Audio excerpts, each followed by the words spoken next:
हे केलेलं आहे ना, चार्ज ठेवली केलेलं आहे. तर वंचित बहुजन आघाडीच्या या पत्रकार परिषदेमध्ये सर्व पत्रकार बंधूंचं हार्दिक स्वागत. आजच्या या परिषदेला पक्षाचे राष्ट्रीय अध्यक्ष ॲडव्होकेट बाळासाहेब आंबेडकर हे संबोधित करणार आहेत. सोबतच पक्षाच्या महाराष्ट्र प्रदेशाध्यक्ष रेखाताई ठाकूर आणि मी स्वतः सिद्धार्थ मोकळे या ठिकाणी उपस्थित आहे. मी साहेबांना विनंती करतो त्यांनी संबोधित करा. शॉर्ट पत्रकार परिषद आहे ही. कोल्हापूरमधलं असणारं आमचं जे युनिट आहे आणि पश्चिम महाराष्ट्रातलं असणारं युनिट आणि त्याच्याचबरोबर महाराष्ट्र कमिटीच्या याचा निर्णय झाला आहे की कोल्हापूरमध्ये शाहू महाराजांच्या कुटुंबातून उमेदवारी काँग्रेसने त्या ठिकाणी दिलेली आहे.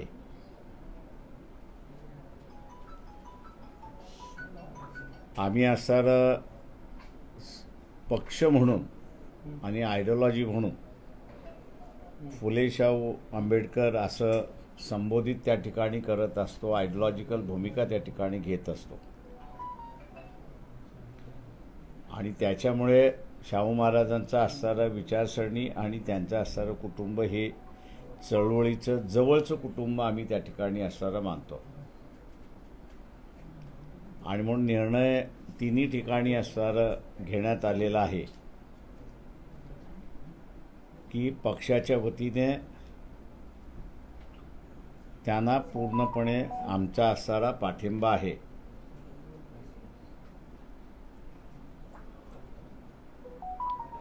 त्यांना निवडून आणण्याच्या दृष्टिकोनातून जे जे प्रयत्न करावे लागतील ते सगळे प्रयत्न पक्षाच्या वतीने त्या ठिकाणी केल्या जातील.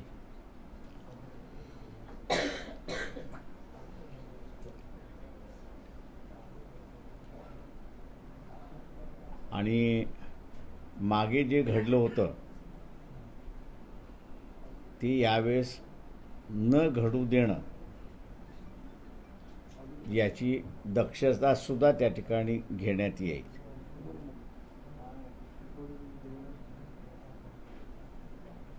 कोल्हापूरमध्ये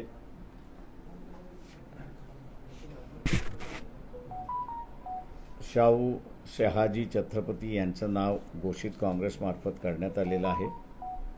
त्यांना वंचित बहुजन आघाडीचा पूर्ण पाठिंबा आहे. आपण आता विचार. सर, जागा वाटपाचा काही तिढा सुटलेला आहे का किंवा तुमची भूमिका काय? आज ओबीसी बहुजन पार्टी यांचे जे नेते आहेत प्रकाश शेंडगे हे सुद्धा तुमच्या भेटीसाठी आले होते. 1-1.5 तास चर्चा सुद्धा झाली आहे. 22 जागांचा त्यांनी सुद्धा प्रस्ताव दिला अशी माहिती मिळाली. काय नेमकं यातून बोध घ्यावा किंवा काय यातून आउटकम? तुम्ही दोन मिक्सअप करताय. MBAचा तुम्ही जर विचारणार असाल तर तो तिढा तुम्ही त्यांनाच विचारा. त्याच्याबद्दल आम्हाला काहीच माहिती नाही आहे. मला समजत दे. दुसरं, प्रकाश शेंडगे यांनी असणारा नवीन पक्ष रजिस्टर्ड केलेला आहे. त्यांनी एक लिस्ट आमच्याकडे असणारं सादर केलेली आहे. तेव्हा त्यांना आम्ही असं सांगितलं की आमचंच घोंगडं तिथं भिजत पडलेलं आहे. ते मिटल्याशिवाय आम्ही आपल्याशी त्या ठिकाणी बोलू शकत नाही किंवा फायनॅलिटीला आपण येऊ शकत नाही. 1.5 तास आमची असणारी चर्चा झाली. ते कुठले कुठले मतदारसंघ मागतात आहेत, का मागतात आहेत याची असणारी माहिती आम्ही त्या ठिकाणी घेतली आणि पुढची चर्चा कंटिन्यू राहील असं आम्ही त्या ठिकाणी ठरवलेलं आहे.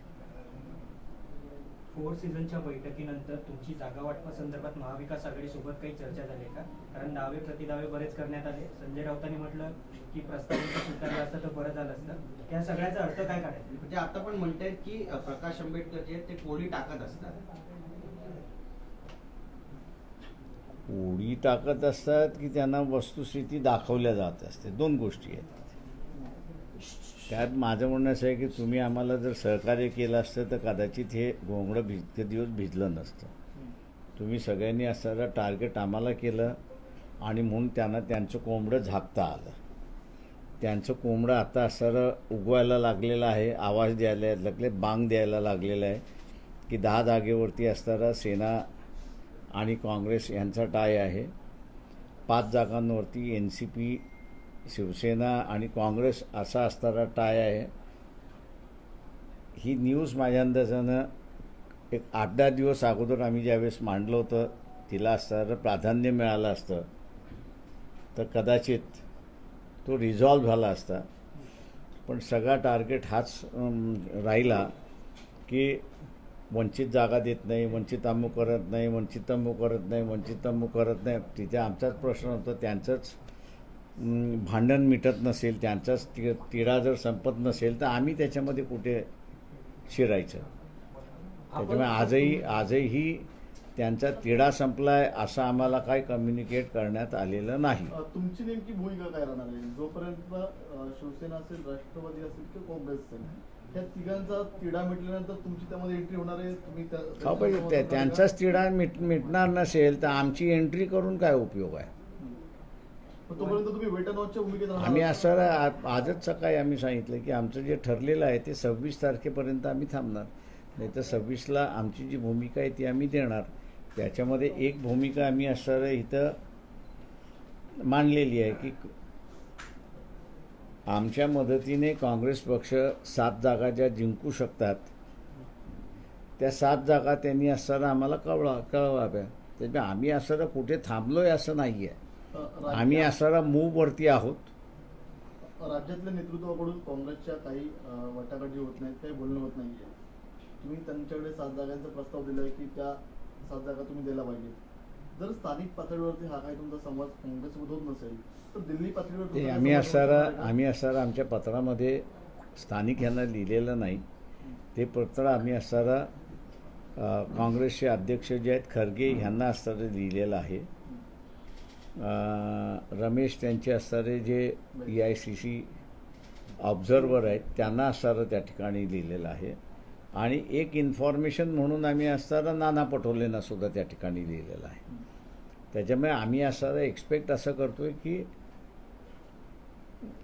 महाराष्ट्रातल्या काँग्रेसचं कुठल्या 7 जागांवरती एकमत झालं तर फार चांगलं आहे. नाही झालं तर त्या खरगे जे आहेत अध्यक्ष जे आहेत त्यांनी घेऊन ते आम्हाला कळवाव्यात असं आम्ही त्यांना म्हटलेलं आहे. तुमच्या 7 जागांसंदर्भात तुम्ही त्यांना पत्र लिहिलं, पत्रांचा अजून कोणता रिस्पॉन्स आलेला नाही. बरोबर आहे. जर गरज पडली तर स्वतः तुम्ही राहुल गांधींची या संदर्भात संवाद साधणार आहात का? तुमची काही भूमिका घेण्यापूर्वी अजून त्याच्यावरती आम्ही काही विचार केलेला नाही. तुमच्या 7 जागांचा अर्थ असा काढायचा का की काँग्रेसने 7 जागा आम्हाला कळवाव्या, त्या 7 जागांवर वंचित पाठिंबा देईल, उर्वरित 41 जागांवर वंचित बहुजन आघाडी स्वतःचे उमेदवार उभे करणार आहे का? तो निर्णय आम्ही नंतर घेऊ. 26 तारीखपर्यंतचं तुम्ही अल्टिमेटम 26 तारखेच्या नंतर आम्हाला जो निर्णय घ्यायचा आम्ही असणारा आम्हाला कोणाला कळवण्याची गरज नाही आहे. आम्हाला जे कळवायचं आहे ते पब्लिकला कळवायचं, वोटरला कळवायचं. जोडून सर एक याला जोडून प्रश्न आहे की वंचितचे तारखेपर्यंत जर निर्णय होत नाहीये, समन्वय होत नसेल तर तुमची भूमिका ही स्वतंत्र असेल काय? एकला चलो याची भूमिका घेणार. मी तुम्हाला सांगितलं ना 26 तारखेला आमची जी काही भूमिका आहे ती आम्ही मांडू. सर, एकीकडे तुम्ही असं म्हणत आहात की 7 जागांचा प्रस्ताव काँग्रेस सोबतचा तुम्ही वेट अँड वॉचची भूमिका घेतात, मात्र दुसरीकडे मवियाचे नेते म्हणत आहेत की वंचित ही आमच्या सोबतच आहेत, आम्ही वंचितला सोबतच घेऊन चालतो. ते कुठेतरी दुमत दिसतंय का? आम्ही असं यांचं जर जमलं नाही तर त्याच्यामधला आम्ही असा चॉईस हा दिला की काँग्रेसच्या 7 जागा ज्या आहेत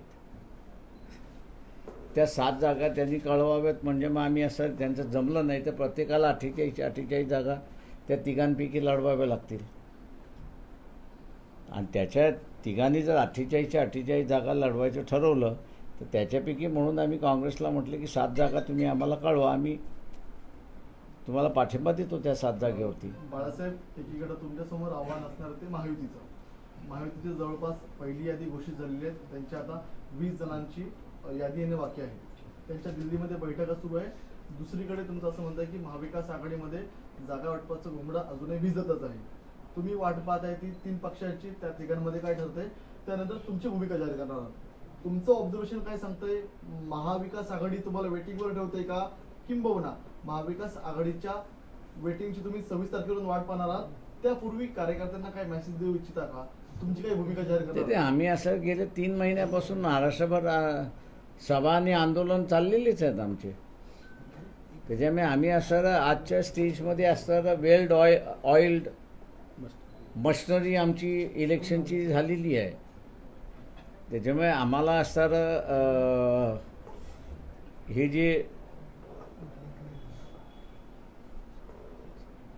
त्यांचं होत नाही म्हणून वोटरला गॅल्वनाइज करण्याचा जो भाग आहे तो आम्ही केलेलाच आहे. त्याच्यामुळे आम्ही असणारा कॅन्डिडेट असेल तर उमेदवार असं नाही.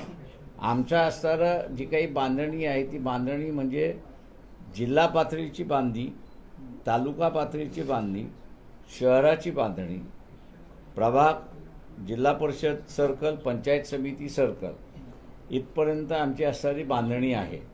त्याच्यामुळे आम्हाला कधीही केव्हाही इन्फ्रास्ट्रक्चर जो आहे तो रेडी अवेलेबल असतो आणि आम्ही कुठलाही निर्णय घेतला तर तो आम्ही अंमलबजावणी करू 2019 शकतो. प्रमाणे तुम्ही संपूर्ण महाराष्ट्रामध्ये सर्व जागांवरती निवडणुका लढवणार आहात का, किंवा काही स्पेसिफिक जागांवरती निवडणुका लढवणार आहात? अच्छा, आता तुम्ही हे केलं पाहिजे. त्याच्यामध्ये आता 7 जागा जेव्हा काँग्रेस मिळते 48 कसं काय लढणार राजा? सिंपल आहे, सिंपल आहे, सिंपलच आहे.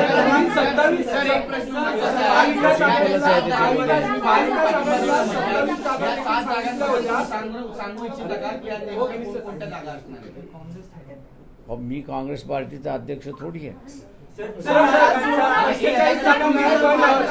जागांचा आपण एक माहिती दिली होती महाविकास आघाडीच्या बैठकीत की या 27 जागा आहेत, ह्याच्यापैकी काही जागा आम्हाला भेटल्या पाहिजे. मग ज्याप्रमाणे त्यांनी विचारलं की 48च्या 48 जागा लढवणार की अजून किती, मग त्या 27 जागांचा तुम्ही जो सर्वे केला होता किंवा तुमच्या माहितीत आहे, मग त्या जागांवर तुम्ही निवडणूक लढवणार आहे का? जर एकवलं चालायची तुमची भूमिका असेल तर?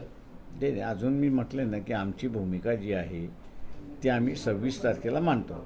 पत्रामध्ये असं म्हटलं होतं की वंचितच्या प्रतिनिधींचं ऐकून घेतलं जात नाही महाविकास आघाडीच्या बैठकीमध्ये. आता मागे जी महत्वाची बैठक सिल्वर गोकुळ झाली तिथे सुद्धा वंचितला बोलवण्यात आलं नाही महाविकास आघाडीकडून. तर कुठेतरी वंचित या पक्षाला गृहीत धरलं जाते का महाविकास आघाडीला? आम्ही आमचा टार्गेट ठरवलेला आहे. डिसलॉगिंग बीजेपी हा आमचा टार्गेट आहे. त्याच्यामुळे तो टार्गेट अचीव करण्यासाठी हे जे छोटे मोठे हेवेदावे जे आहेत त्याला आम्ही बाजूला सारतो. आम्ही त्याला काही फार मोठं महत्त्व देतोय असं नाही. आमचं म्हणणं असं आहे की त्याच्यामध्ये त्यांची जी मुळात भांडणं आहेत ती संपली पाहिजेत. ती जर संपत नसतील तर मग आम्हाला काय भूमिका घ्यायची ती आम्ही 26ला घेऊ ना. जर भाजपच्या जागा कमी झाल्या तर नितीन गडकरी हे पंतप्रधान होऊ शकतात. भाजपच्या जर जागा कमी झाल्या नितीन गडकरी हे पंतप्रधान होऊ शकतात. देशाच्या 200च्या खाली जर जागा आल्या किंवा 250 आल्या किंवा किती आल्या ते डिपेंडेबल आहे. मी असं म्हणेन की ऑपोजिशनच्या किती आल्यात. समजा हे 200च्या खाली आले असं धरून चालू तर 300 जागा त्या बाजूला आहेत ना. जेव्हा 300 जागा त्या बाजूला असेल तर पंतप्रधान नेमका त्याच बाजूचा होणार. नितीन गडकरी कसं होणार? त्याच्यामध्ये असणारं जे आहे ते काँग्रेस पार्टीचा रोल हा महत्त्वाचा राहील असं मी त्या ठिकाणी मानतोय. आणि तो रोल म्हणजे अखिलेशनी जे यात्रा येत असताना जी भावना व्यक्त केली किंवा ममता बॅनर्जींनी असणारी जी भावना या ठिकाणी व्यक्त केली की तुम्ही येताय आमच्या राज्यामध्ये आम्हाला विश्वासात घ्या, किंवा डिपेंडेबल हे राहील की त्यावेळेस काँग्रेस पक्ष या सगळ्यांना विश्वासात घेऊन जर केलं तर काँग्रेसची बाजू आहे. विश्वासात जर काँग्रेसने घेतलं नाही तर मग कोणाची ही बाजू? सर, विश्वासाचाच प्रश्न आहे. तर मग ज्या 4 जागेंचा प्रस्ताव दिला होता तुम्हाला त्या 4 जागेंपैकी 2 जागा अशा होत्या की जिथे ते तिन्ही पक्ष महाविकास आघाडीतले जिंकू शकत नाही असं एक अंदाज वर्तवला जात होता. म्हणून त्या 4 पैकी 2 जागा तुम्हाला दिल्या असं म्हटलं जातंय. मी काय म्हणालो की आम्हाला असं तुम्ही कुठून 4चा आकडा आणला हा मला माहित नाही. संजय राऊतांनी सांगितलंय 4 जागांचा आम्ही प्रस्ताव दिला, त्या 4 जागा कोणत्या आता आम्ही- याबाबतचं गुढ अद्याप उकललेलं नाहीये. त्यामुळे वंचित कडून ते सांगता येईल का की 4 जागा आम्ही नेमक्या असताना- कोणत्या जागा आहेत? माझ्या अंदाजानं सिद्धार्थ मोकळे यांनी बरेच वेळा त्यांच्या व्हिडिओमधनं आणि त्यांच्या स्टेटमेंटमधनं क्लिअर केलं आहे की आम्हाला 4 कधीच ऑफर केलेल्या नाहीत, 3 ऑफर केल्या होत्या.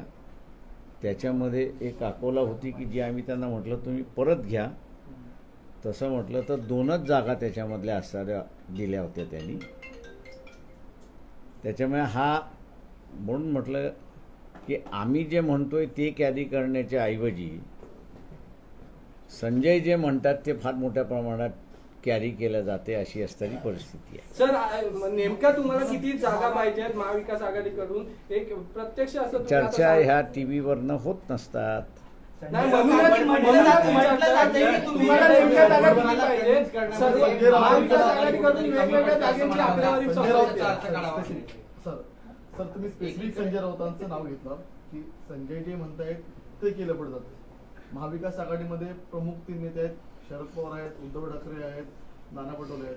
तुम्ही ते त्यांच्याशी या संदर्भातला का संवाद साधत नाही? जर संजय राऊतांमुळे काहीतरी अडचणी निर्माण होत आहेत, कोणामुळे आडकाठी होते त्यांच्यामधलं त्यांनी असं एक लक्षात घ्या की त्या चर्चेमध्ये जे झालं त्याच चर्चेमधनं आमच्या लक्षात आलं की यांच्या 15 जागेंवरती भांडणं आहेत. ओके, आता 15 जागेंवरती भांडणं असताना तुम्ही त्या फ्रेंडली लढणार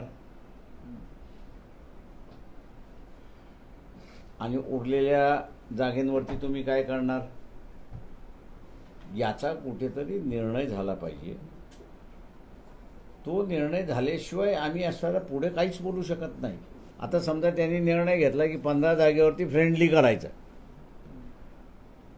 मग आम्हाला ठरवावं लागेल त्या 15 जागेवरती फ्रेंडली करायचं की ह्याच्यापैकी कोणाला पाठिंबा द्यायचा. आमच्यासमोरचं कोड आहे. त्याच्यामुळे म्हणून आम्ही म्हटलं आहे की आम्ही 26 तारखेपर्यंत थांबणार की यांचं हे 15 जागेंचं कोडं उलगडतंय की न उलगडतंय. शरद पवारांनी भाषणामध्ये एक महत्त्वाचं विधान केलं. ते म्हणतात की भाजपला सत्तेत यायचे कारण त्यांना घटना बदलायची. 15 दिवसापूर्वी सुद्धा असं एक वक्तव्य समोर आलं होतं. तुमची प्रतिक्रिया काय आहे? 2014मध्येच BJPने व्हेरी क्लिअर केलं होतं की आमचा अल्टिमेट एम सत्ता घेण्याचा म्हणजे संविधान बदलण्याचा. आता 2014मध्येच त्यांनी डिक्लेअर केलं होतं. किंवा मी असं म्हणेन की 1950 सालीच RSSनी व्हेरी क्लिअर केलं होतं. डिक्लेरेशन आहे त्यांचं की ज्या दिवशी आमच्या हातामध्ये सत्ता येईल त्या दिवशी आम्ही हे संविधान बदलणार. हे माहीत असताना NCPने त्यांना 2014 साली न मागता पाठिंबा दिलाच होता.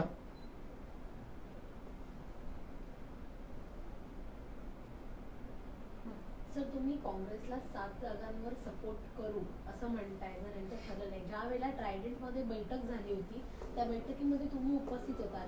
बाहेर येताना तुम्ही असं एक विधान दिलं होतं की काँग्रेससोबत आमचं जमत नाही आणि त्याच काँग्रेसला 7 जागांवर पाठिंबा द्यायचं तुम्ही मी म्हणताय. काँग्रेसबरोबर जमत नाही असं कुठेच म्हणालेलो नाही. मी असं एवढं म्हटलं की चर्चा खुल्या मनाने झाली, खुल्या दिलाने झाली. त्या चर्चेशी मी असताना आनंदित आहे. आणि म्हणून मी असताना म्हणतोय की ॲटलिस्ट 15 जागेंचा डिस्प्यूट आहे तो तरी मान्य करण्यात गेलेला आहे तिथे. ठाकरेंसोबतची तुमची आघाडी अजूनही आहे का? भीमशक्ती शिवशक्ती तुम्ही जाहीर नाही, केली माझ्या त्याच्यापासून अंदाजाने ती घेतली. आघाडी आता नाही आहे असं मी म्हणतो. याचं कारण की आता 4 पार्टी एग्रीमेंटमध्ये आम्ही सगळेजण आहोत. जे एक्सक्लुसिव्हली होतं शिवसेना आणि वंचित बहुजन आघाडी ते राहिलेलं नाही. मी अजूनपर्यंत बोललो नाही, पण आम्ही असताना अनेक वेळा त्याच्यामध्ये की महाविकास आघाडीमध्ये जायचं असेल तर आपण दोघांनी पहिल्यांदा बसलं पाहिजे, स्ट्रॅटेजी ठरवली पाहिजे, जागा ठरवल्या पाहिजे आणि मग आपण तिथे बोलू. त्याच्यातल्या काहीच गोष्टी फॉलो झाल्या नाहीत आणि ते इंडिपेंडेंटली जाऊन त्यांच्याशी बोलून आले. त्याच्यामुळे असताना आता आम्ही असताना म्हणतो ती जुनी युती नाही. आता महाविकास आघाडीबरोबर आमचं जमलं तर युती आहे, नाही जमलं तर युती नाही. मग महानगरपालिकेच्या निवडणुका लागल्या तर पुन्हा एकदा तुमच्यावर युती केली जाऊ शकते, कारण का ही युती जेव्हा झाली ती महानगरपालिकेच्या अनुषंगाने झाली होती. असं काहीच आमचं हे नव्हतं. त्यावेळेस की महानगरपालिकेपुरती आणि विधानसभेपुरती आणि लोकसभेपुरती नाही, असं काहीच नाही. पक्षाची युती झाली.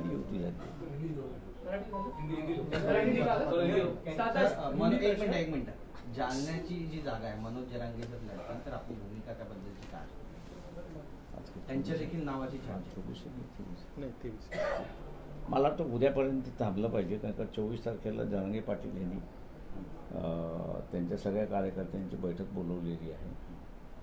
त्यांची काय भूमिका येते ते आम्ही बघू आणि त्याच्यावरती मग प्रतिक्रिया देऊ.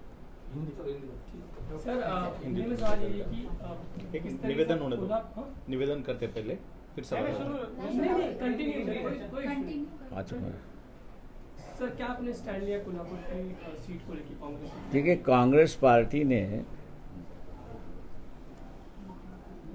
शाहू महाराज, इनके परिवार में से शाहजी छत्रपति, इनको नुमाइंदगी दी है, कैंडिडेचर दिया है.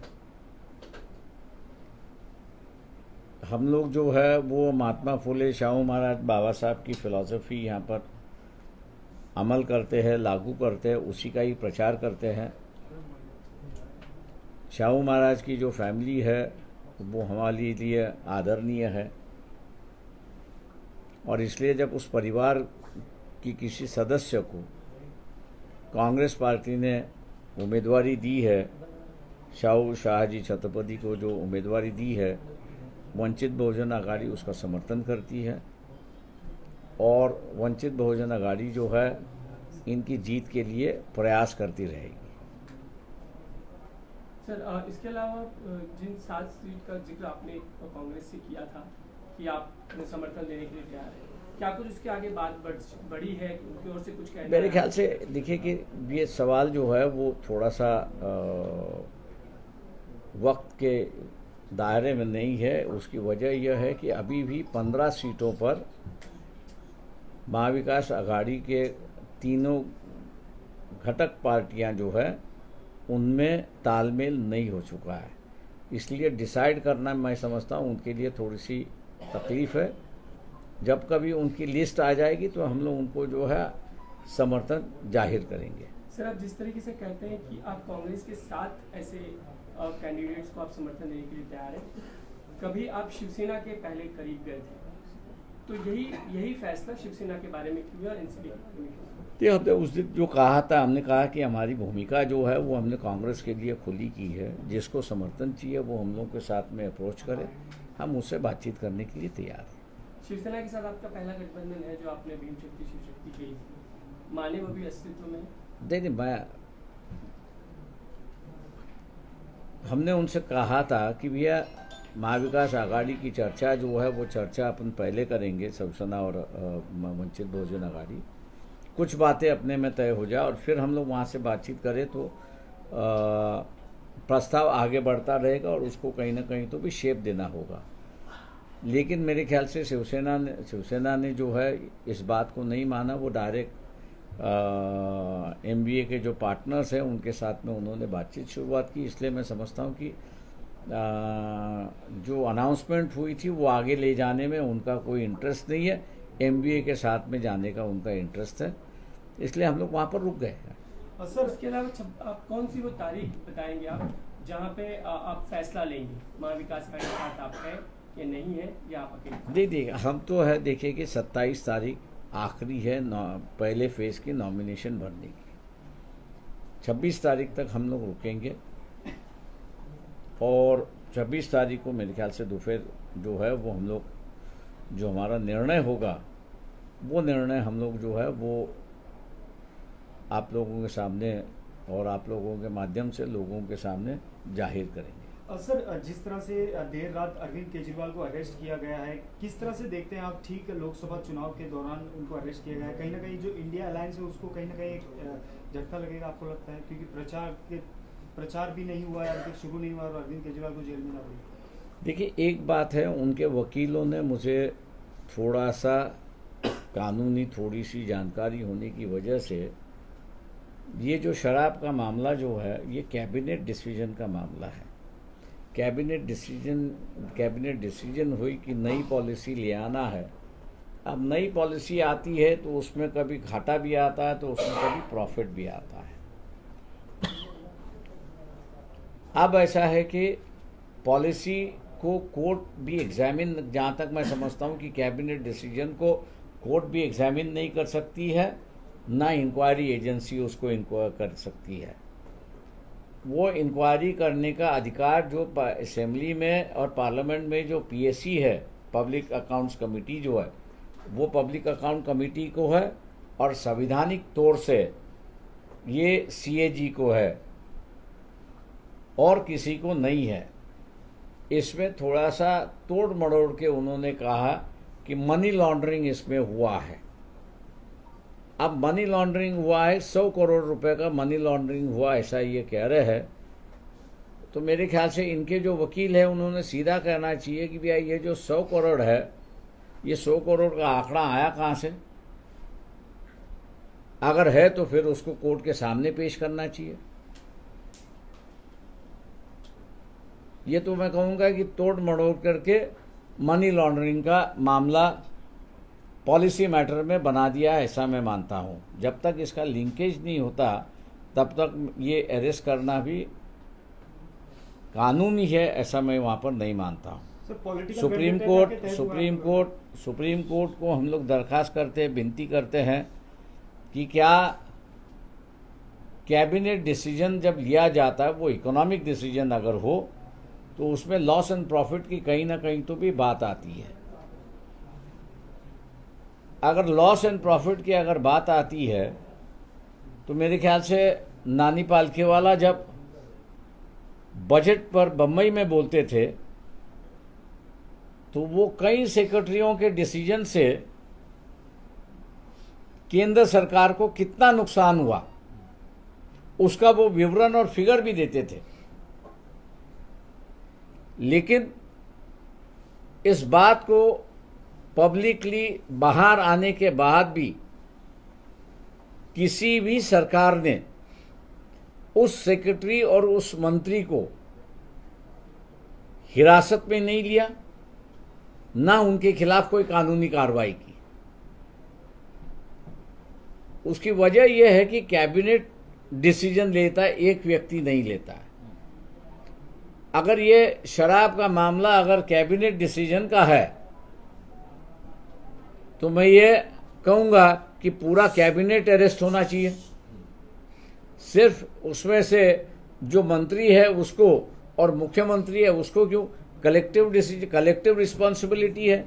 तो कलेक्टिव रिस्पॉन्सिबिलिटी होने की वजह से वो पूरा मंत्रिमंडल ही अरेस्ट होना चाहिए, लेकिन पूरा मंत्रिमंडल उसमें अरेस्ट नहीं हो रहा है। ये सिलेक्टिव अरेस्ट जो हो रहा है, ये एक मैं कहूँगा कि विक्टिमाइजेशन और पॉलिटिकलाइजेशन की बात है। आम लोगों से मैं अपील करूँगा कि आज केजरीवाल है, कल आम जनता भी इसमें फंस जाएगी, इसलिए जल्दी से जल्दी ये इस सरकार को निकालो, यही हम लोग का प्रचार और प्रसार होगा। पण सर, दिल्लीमध्ये केजरीवालांना अटक झाल्यानंतर दुसरे मुख्यमंत्री नेमण्यात आलेले नाहीये, दिल्लीचं नेमकं सरकार चालेल कसं? केजरीवालांची अटक किती लॉफुल आहे हा पण सगळ्यात महत्त्वाचा मुद्दा मराठी.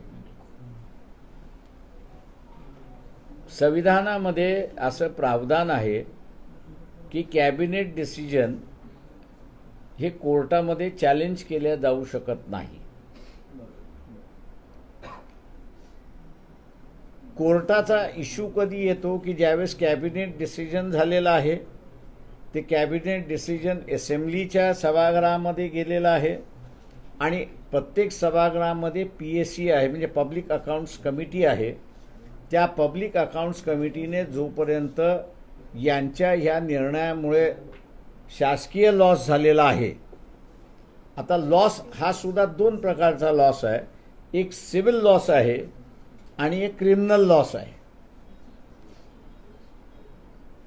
जोपर्यंत तो क्रिमिनल लॉस होत नाही तोपर्यंत तुम्हाला पोलिसी कारवाई त्या ठिकाणी करता येत नाही, अशी असणारी परिस्थिती आहे. त्याच्यामुळे सुप्रीम कोर्टाला आमची असणारी विनंती आहे की कॅबिनेट डिसिजनच्या निर्णयामध्ये इन्क्वायरी, हे जे इन्क्वायरी एजन्सीज आहेत त्या इन्क्वायरी करू शकतात का, याला जोडून त्यांनी असं केलं की मनी लॉन्ड्रिंगचा असणारा चार्जेस त्या ठिकाणी लावलेत की ह्याच्यामुळे त्यांना एवढ्या कोटीचा असणारा फायदा झाला आहे. मला अजूनही कळत नाही आहे की जे केजरीवालचे जे वकील आहेत रिकव्हरी किती झाली आहे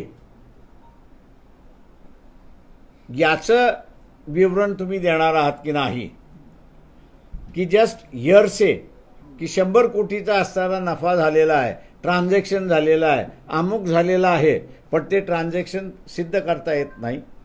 त्याच्यातले असणारे पैसा रिकव्हरी झाला आहे ते तुम्हाला कोर्टाला सांगता येत नाही. तर तुम्ही असं कोर्टाला म्हणताय यांनी हे केलेलं आहे आणि आम्हाला आता ह्याला मार झोडायला करू द्या आणि कबूल करू द्या आणि मग आम्ही सगळे पुरावा आणतो. हे जे चाललेलं आहे माझ्या अंदाजानं पहिल्यांदा थांबलं पाहिजे.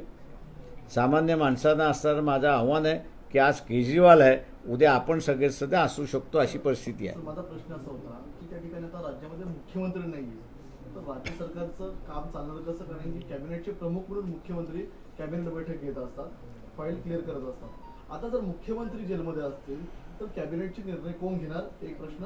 आणि जर उद्या फाईल एक दिवस मुख्यमंत्री आता असेल, जेलचा नियम असं सांगतो की त्यांना राजीनामा देणं बंधनकारक नाहीये, पण जर दिवसाला हजारो फाईल साईनचं गरज असेल. प्रश्न त्याच्यामधला असणारं एक आपण लक्षात घेतलं पाहिजे की हिरासतमध्ये ज्यावेळेस घेतला जातो त्यावेळेस तो एक्यूज नसतो. इन्क्वायरी करायची आहे आणि इन्क्वायरी करायची असल्यामुळे त्याचं फ्री मुवमेंट जी आहे ती रिस्ट्रिक्ट केल्या जाते. त्याच्यामुळे असणारा उद्या केजरीवालनी ठरवलं की मी जेलमधनं सरकार चालवेन, थांबवणारं कुठलीही गोष्ट नाही. तो कॅबिनेट बैठक जेलमध्ये घेऊ शकतो. कॅबिनेट म्हणून तो तिथे असणारा सेक्रेटरीला बोलू शकतो, तिथं त्यांचं डिस्कशन होऊ शकतं आणि तिथं त्यांच्या फायलीही क्लिअर होऊ शकतात. हे कायदेशीर आहे. मॉरली जर आपण असणारं बघितलं तर केजरीवालने दुसरा मुख्यमंत्री नेमला पाहिजे. हे मॉरली बाइंडिंग त्यांच्यावरती आहे आणि ते त्यांनी करावं अशी आमची त्यांना विनंती आहे.